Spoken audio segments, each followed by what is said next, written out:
बिस्मिल्लाहिर्रहमानिर्रहीम dear students, last time हम लोगों ने एफिशिएंट मार्केट्स के बारे में पढ़ा था। आज हम इसको थोड़ा सा रिव्यू करेंगे और रिव्यू करने के साथ साथ हम थोड़ा सा आगे भी बढ़ेंगे। सो एफिशिएंट मार्केट्स वो मार्केट्स होती हैं जो रैंडम होती हैं, सारी इंफॉर्मेशन को रिफ्लेक्ट कर रही होती हैं और इन्वेस्टर कोई भी इंफॉर्मेशन को यूज़ करके इनको बीट नहीं कर सकता। एफिशिएंट मार्केट कहलाती हैं। एफिशिएंट मार्केट हाइपोथेसिस जो फॉर्मन फ्रेंच ने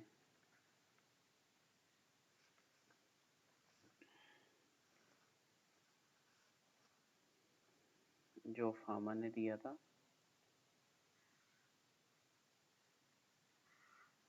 उसमें आपके पास 3 तरीकों से हम मार्केट को डिवाइड करते हैं। Week form of efficient markets होती हैं, सेमी स्ट्रॉन्ग फॉर्म होती हैं, and third type is strong form of efficient markets. So hypothesis about the weak form, इसमें हम लोग देखते हैं सिर्फ मार्केट डाटा, और मार्केट डाटा में भी हम लोग प्रीवियस मार्केट डाटा जो है उसकी बात करेंगे। सो करंट प्राइसेस का कोई रिलेशनशिप नहीं होता प्रीवियस प्राइसेस के साथ या प्रीवियस मार्केट डाटा के साथ। जो भी मार्केट में प्राइसेस रैंडम होती हैं और प्राइस का जो पैटर्न है वो कोई नहीं होता। अगर आप प्रीवियस मार्केट डाटा को यूज़ करके कोई पैटर्न आइडेंटिफाई कर लें तो इसका मतलब है मार्केट जो है वो वीक फॉर्म में भी एफिशिएंट नहीं है। आप कोई पैटर्न फाइंड कर लिया है, आपने प्रीवियस प्राइसेस को यूज़ करते हुए फ्यूचर की प्राइसेस को प्रेडिक्ट कर लिया है, जबकि ये हाइपोथेसिस ये कहता है कि आपकी करंट प्राइसेस जो हैं अपने आप को बहुत जल्दी एडजस्ट कर लेती हैं अकॉर्डिंग टू प्रीवियस प्राइसेस। सारी इन्फॉर्मेशन वो रिफ्लेक्ट कर रही होती हैं। तो there is no way in a weak form of efficient market कि आप प्रीवियस डाटा को यूज़ करके फ्यूचर को प्रेडिक्ट कर सको। इसके बाद हम लोग आ जाते हैं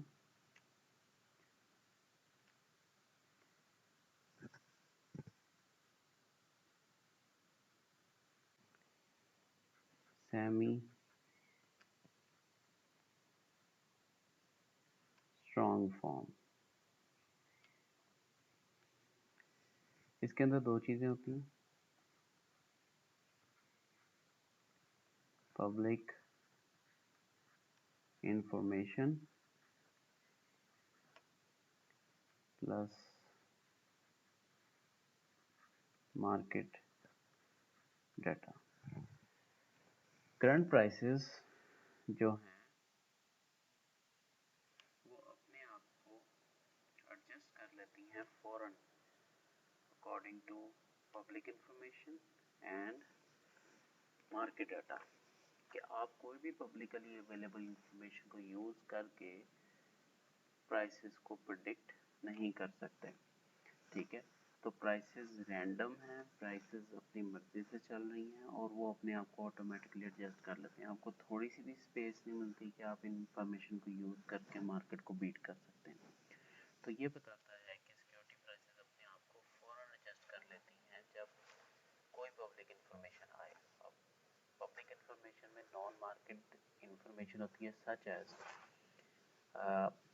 डिविडेंड की अनाउंसमेंट कर दिया। अब डिविडेंड की अनाउंसमेंट से शेयर प्राइसेस पे इफेक्ट होना चाहिए। जिन लोगों को इस अनाउंसमेंट का पता चलता है वो फ़ौरन शेयर बाय करके या शेयर बेच कर मार्केट को बीट कर सकते हैं। लेकिन अकॉर्डिंग टू दिस हाइपोथेसिस अब प्राइसेस अपने आप को ऑटोमेटिकली फ़ौरन पब्लिक इंफॉर्मेशन के मुताबिक एडजस्ट कर लेती हैं। आप उस इंफॉर्मेशन को यूज़ करके मार्केट से एडवांटेज हासिल नहीं कर सकते। इस तरह जितनी भी एनुअल रिपोर्ट्स होती हैं वो पब्लिकली अनाउंस जब भी अनाउंस होती हैं, प्रॉफिट अनाउंस होता है, book to market ratio announce होती है, price to earning ratios announce होती है, जितनी भी प्रेस रिलीजेस होती हैं, गवर्नमेंट की पॉलिसीज़ की अनाउंसमेंट होती है, ये सारी पॉलिसीज़ जो हैं, ये सारी जो पब्लिक इन्फॉर्मेशन है, प्राइसेस जो हैं, मार्केट प्राइसेस अपने आप को ऑटोमेटिकली बहुत जल्दी इनके मुताबिक एडजस्ट कर लेती हैं। इन्वेस्टर के पास कोई टाइम स्पैन नहीं इनको प्रेडिक्ट कर सके और वो इन पब्लिक इन्फॉर्मेशन को हासिल करके अबव एवरेज रिटर्न हासिल कर सके यहाँ से, तो it is very difficult for them. उसके बाद थर्ड फॉर्म आपके पास आ जाती है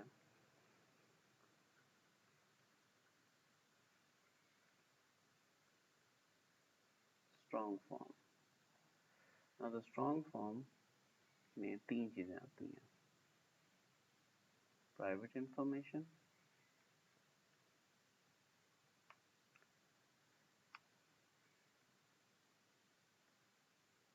public information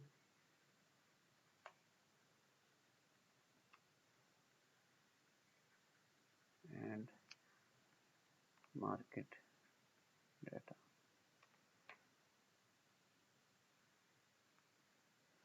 So this is total information in the market जो आप इकट्ठी कर सकते हैं। मतलब आप मार्केट को बीट कर ही नहीं सकते, स्ट्रॉन्गली एफिशिएंट। इवन कि अगर आपके पास प्राइवेट इंफॉर्मेशन भी है, लेट्स से आप सेमी स्ट्रॉन्ग मार्केट में हैं, आपके पास पब्लिकली इंफॉर्मेशन है, आप मार्केट को बीट नहीं कर सकते। आपके पास मार्केट डाटा है, पिछली प्राइसेस हैं, आप मार्केट को बीट नहीं कर सकते। लेकिन अगर आपके पास प्राइवेट इंफॉर्मेशन है, आप अबव एवरेज रिटर्न हासिल कर सकते हो। In a weak form of efficient market, अगर आपके पास मार्केट डाटा है, आप मार्केट में से अबव एवरेज रिटर्न नहीं निकाल सकते, क्योंकि वो रिफ्लेक्ट कर रही है उस इंफॉर्मेशन को। अगर आपके पास पब्लिक इंफॉर्मेशन है तो आप अबव एवरेज रिटर्न निकाल सकते हो week form of efficient market में से। और अगर वो प्राइवेट इंफॉर्मेशन है, आप वीक फॉर्म में से मजीद एबनॉर्मल रिटर्न जो है वो अबव एवरेज रिटर्न कमा सकते हैं। लेकिन इन अ स्ट्रॉन्ग फॉर्म आपके पास ये तीनों इंफॉर्मेशन हो, आप अबव एवरेज रिटर्न नहीं कमा सकते मार्केट में से। So it is impossible to beat the market in a strong form of efficient market। ठीक है, तो ये हमने जो है वो चीज़ें डिस्कस की थी।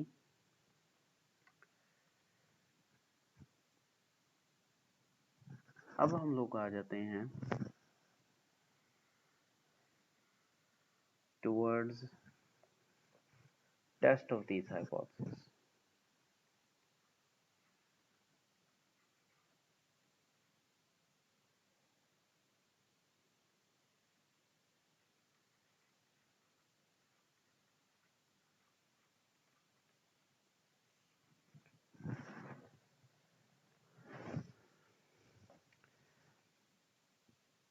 हम यहाँ पर डिस्कस करेंगे कि हम कौन कौन से मेथड यूज़ कर सकते हैं ताकि हम इन हाइपोथेसिस को अपनी एक्चुअल मार्केट में टेस्ट कर सकें।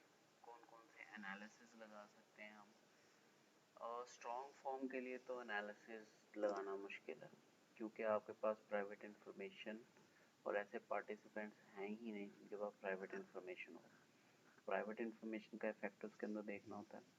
जो हम एनालिसिस कर सकते हैं सेकेंडरी डाटा से, वो हम वीक फॉर्म को चेक कर सकते हैं अपनी मार्केट में, और सेमी स्ट्रॉन्ग को भी चेक कर सकते हैं अपनी मार्केट में। तो सबसे पहले हम देखते हैं कि अगर हमने टेस्ट करना है कि हमने तीनों हाइपोथेसिस जो डिस्कस किए हैं उसमें से हमने उसको देखना है कि कैसे हम उनको टेस्ट कर सकते हैं। तो फर्स्ट ऑफ ऑल हम लोग देखते हैं वीक फॉर्म को कि हम इसको किस तरह चेक कर सकते हैं अपनी मार्केट में। तो दो किस्म के एनालिसिस, इसके अंदर दो किस्म के एनालिसिस में हम डिवाइड करते हैं इसको। सबसे पहले तो हम देखते हैं कि हमारे जो करंट रिटर्न हैं वो इंडिपेंडेंट हैं,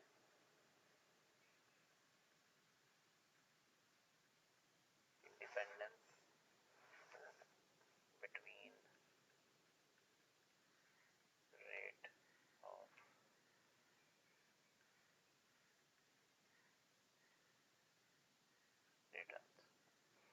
इसका मतलब ये है कि क्या हमारे जो करंट प्राइसेस के returns, current returns and previous returns ये आपस में रिलेट कर रहे हैं, इनके दरमियान कोई पैटर्न बन रहा है या ये एक दूसरे से इंडिपेंडेंट है। अगर ये एक दूसरे से इंडिपेंडेंट हैं तो रैंडमनेस है डाटे में, अगर ये इंडिपेंडेंट नहीं है तो फिर ये रैंडमनेस नहीं है। दूसरा जो तरीका होता है वो हम ये करते हैं, we compare risk and return in the market. हम रिस्क एंड रिटर्न को कंपेयर करते हैं डिफरेंट मेथड से। मोस्टली कई एनालिसिस होते हैं, लाइक मूविंग एवरेज चेक करते हैं और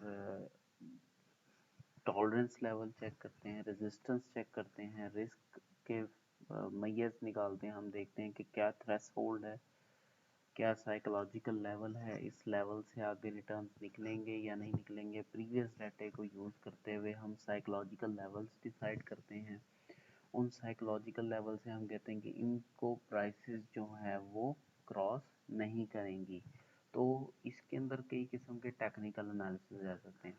ये जो टेक्निकल एनालिसिस हैं इनको हम फर्दर जाके सेपरेट डिस्कस करेंगे, लेकिन अभी हम लोगों ने देखना है कि हम लोग मेथड्स जो हैं वो कौन कौन से अभी इस्तेमाल कर सकते हैं ताकि हम लोग जो है एनालिसिस कर सकें। तो पहला मेथड जो हम डिस्कस करेंगे वो है जी autocorrelation. Auto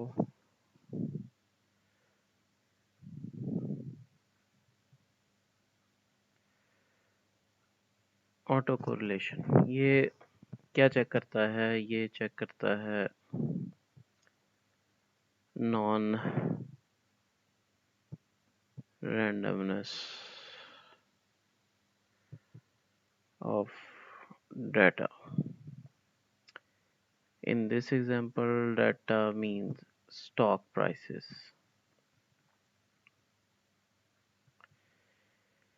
non randomness investor के लिए अच्छी बात है। अगर डाटा आपका रैंडम नहीं है तो आप एक मॉडल बना सकते हैं और उस मॉडल को फॉलो करते हुए आप मार्केट से अबव एवरेज रिटर्न कमा सकते हैं। So if your data is non-random, you can identify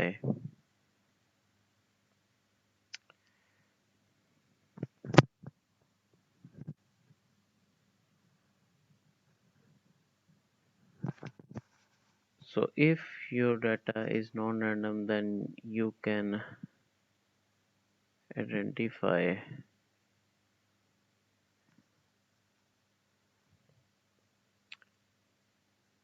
time series model with the help of autocorrelation। ठीक है, तो ऑटो कोरिलेशन क्या बताता है कि प्राइसेस का उनके लैग के साथ रिलेशनशिप बताता है।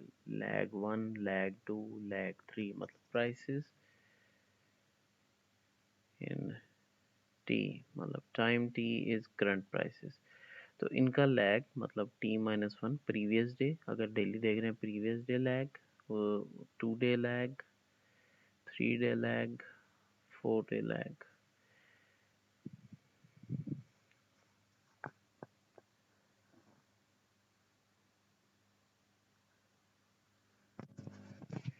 सो अगर इनका करंट टाइम के साथ कोई रिलेशनशिप लैग्स का आ जाए तो इसका मतलब है आपकी प्राइसेस जो हैं वो नॉन रैंडम है।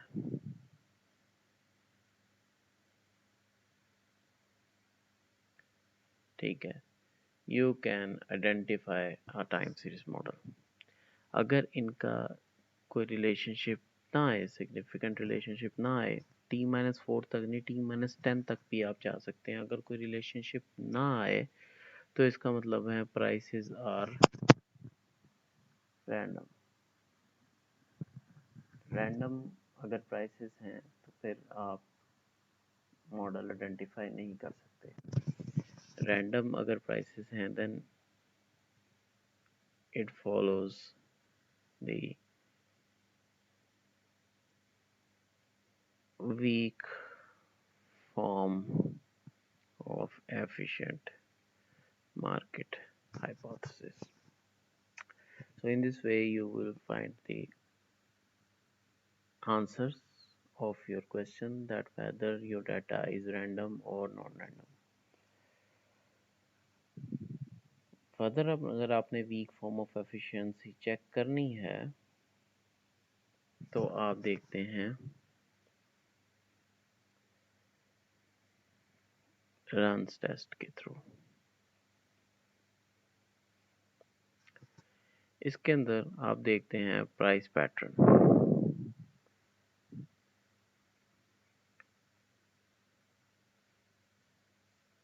How price change over time.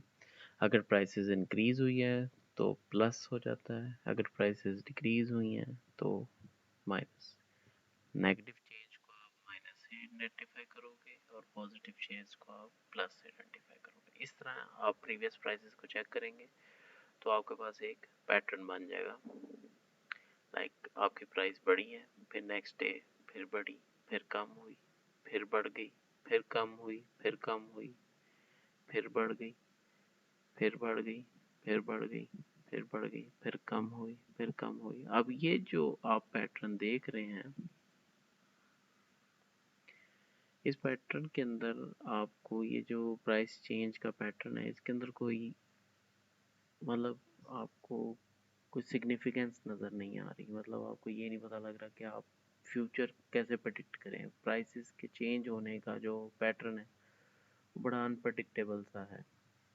ये किसको आइडेंटिफाई कर रही हैं? रैंडमनेस को।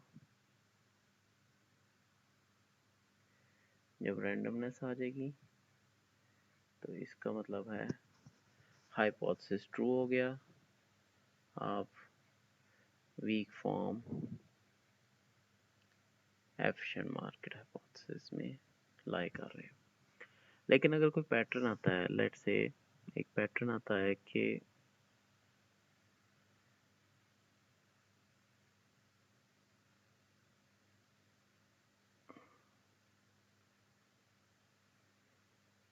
हर 2 नेगेटिव चेंज के बाद 3 बार प्राइसेस इंक्रीज हो रही हैं। लेट्स से एक एग्जांपल है, ये एक सिग्निफिकेंट पैटर्न। यहाँ पर आप एक मॉडल बना सकते हो, यहाँ पर आप कह सकते हो this is non random.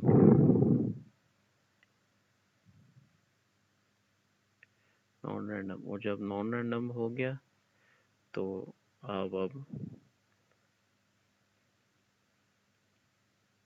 Return कमा सकते हैं मार्केट से अपना एक मॉडल बना के, क्योंकि आपने यहाँ पर जो है प्राइसेस जब डाउन होंगी आप यहाँ पर बाय कर लेंगे, और जब 3 बार इंक्रीज होंगी लेवल ऊपर जाएगा तो यहाँ पर आप सेल कर देंगे। In this way you will earn. तो इस तरह आप जो है मार्केट को बीट कर सकते हैं। तो ये था कि हम लोग peak form of efficient market को कैसे चेक कर सकते हैं। अब आ जाते हैं हम सेमी स्ट्रॉन्ग की तरफ।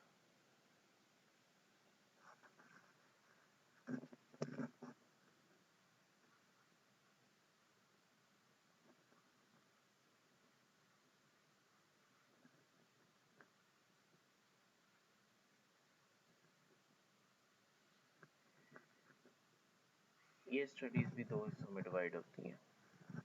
पहली जो स्टडीज हैं वो क्या प्रेडिक्ट करती हैं? वो प्रेडिक्ट करती हैं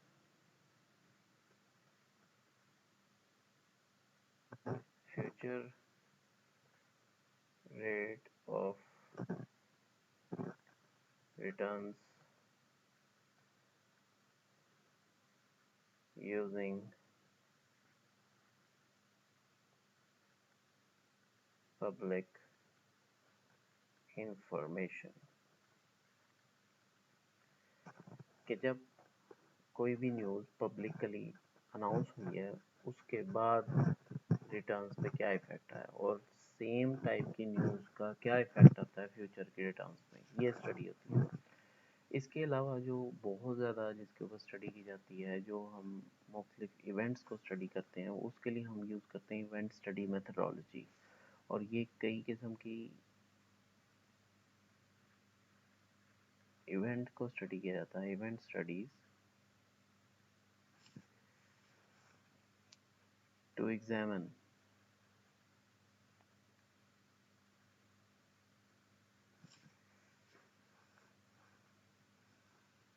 हाउ फास्ट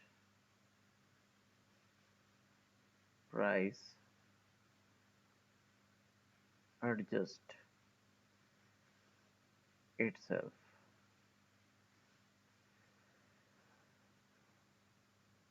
न्यूज आने के फौरन बाद प्राइस में चेंज, प्राइस में abnormal चेंज,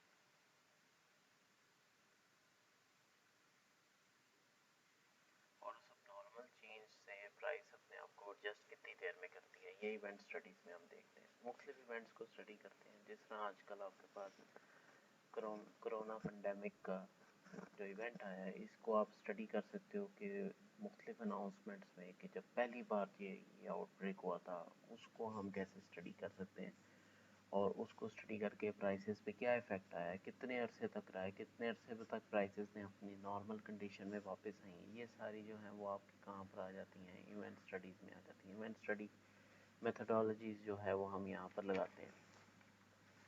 तो इवेंट स्टडी मेथडोलॉजी को स्टार्ट करने से पहले पहले हम लोग देखते हैं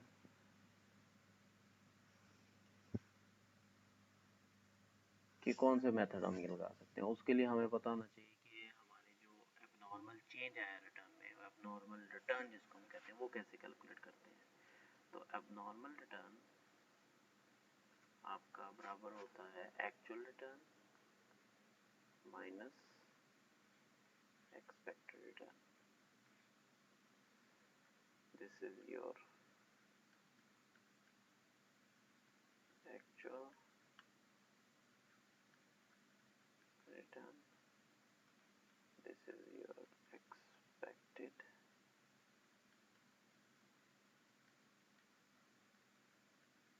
रिटर्न। जब आप एक्चुअल रिटर्न में से एक्सपेक्टेड रिटर्न को माइनस करते हैं तो आपके पास डिफरेंस आता है। ये इवेंट्स की वजह से होता है, इवेंट्स की वजह से आपके एक्चुअल रिटर्न चेंज हो जाते हैं, आपकी जो एक्सपेक्टेशंस होती हैं उससे काफ़ी ज़्यादा चेंज हो जाते हैं। जब वो चेंज होते हैं तो आपके पास डिफरेंस आता है। वो जो डिफरेंस है वो क्या कहलाता है, आपका एबनॉर्मल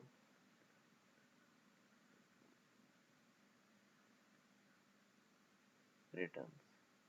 इसको अबव एवरेज रिटर्न भी कहा जाता है।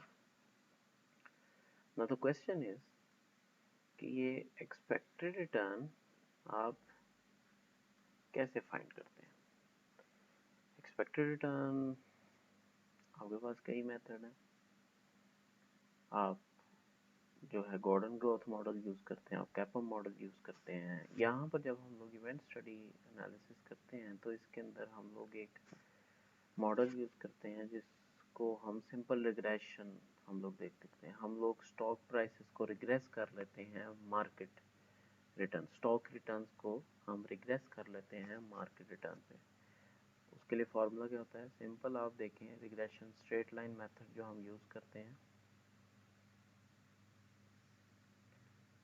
स्ट्रेट लाइन मेथड होता है आपके पास y bar is equal to alpha plus beta x bar. तो ये हमारे पास y बार जो होता है that is a dependent variable और x bar is your independent variable. This is your slope coefficient, इस लाइन की स्लोप को रिप्रेजेंट कर रही है, और ये जो अल्फा है this shows the autonomous effect. So हमारे पास जो डिपेंडेंट वेरिएबल है, जब हम लोग एनालिसिस करते हैं इवेंट स्टडीज़ का और उसके अंदर हम लोगों ने एक्सपेक्टेड रिटर्न को फाइंड करना है, तो वहाँ पर हम लोग देखते हैं ये स्टॉक रिटर्न्स हमारे पास आ जाते हैं as a dependent variable, alpha plus beta into market returns. ये हम लोग जब रिग्रेस कर लेंगे, हमारे पास बीटा स्लोप की वैल्यू आ जाएगी, ठीक है। और हम लोगों के पास ये स्टॉक रिटर्न्स फाइंड हो जाएंगे। ये जो रिटर्न्स हमारे पास आ जाएंगे ये हमारे पास एक्सपेक्टेड रिटर्न होंगे। इनसे हम इवेंट स्टडी मेथडोलॉजी में फाइंड करेंगे। इवेंट स्टडी मेथडोलॉजी में आपको सिखाऊंगा ऑन एक्सेल। फ़िलहाल हम लोग ये देखते हैं मेथड्स। सो अभी तक जो हम लोगों ने डिस्कशन की है उसके मुताबिक हम लोगों ने मुख्तलिफ मेथड्स को स्टडी किया और मुख्तलिफ मेथड्स को स्टडी करके हम लोगों ने उसको देखा है कि हम लोग किस तरह अपना मार्केट हाइपोथेसिस को एक्चुअली स्टॉक मार्केट में कैसे साबित कर सकते हैं। मैंने आपको बताया वीक फॉर्म को कैसे फाइंड कर सकते हैं हम लोग। Weak form either our market follow the weak form of efficient market hypothesis के लिए इसके लिए आपने जो मेथड यूज़ करने हैं और कर सकते हैं these are auto correlation and you can use Bruns test. I suggest this method is more appropriate than for semi-strong.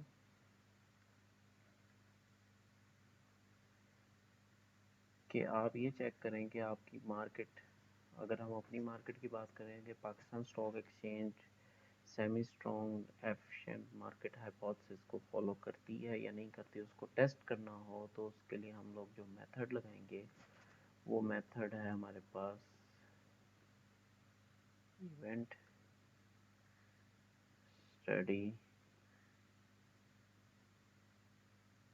Methodology.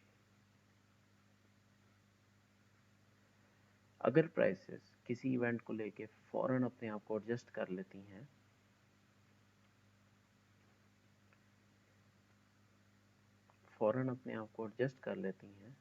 तो प्राइसेस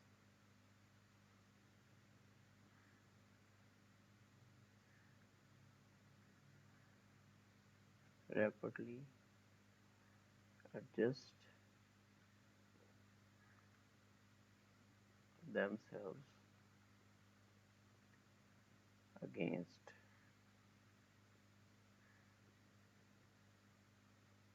certain events, तो उस सूरत में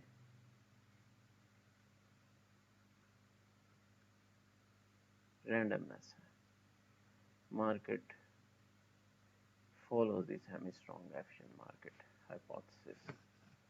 लेकिन अगर प्राइसेस अपने आप को एडजस्ट नहीं करती तो उस सूरत में नॉन रैंडमनेस है।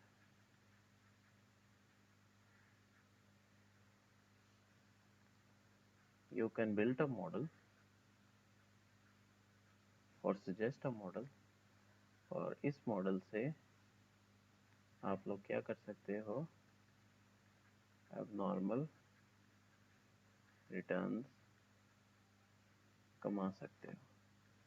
Abnormal return means above average returns, ठीक है। तो हम लोग जो आगे करेंगे मोस्ट प्रॉब्ली एक्सेल फाइल, और एक्सेल फाइल के ऊपर आपको कुछ मेथडोलॉजीज़ मैं समझाऊंगा और आपने वो अपने प्रोजेक्ट में ऐड अप करनी है। Thank you very much.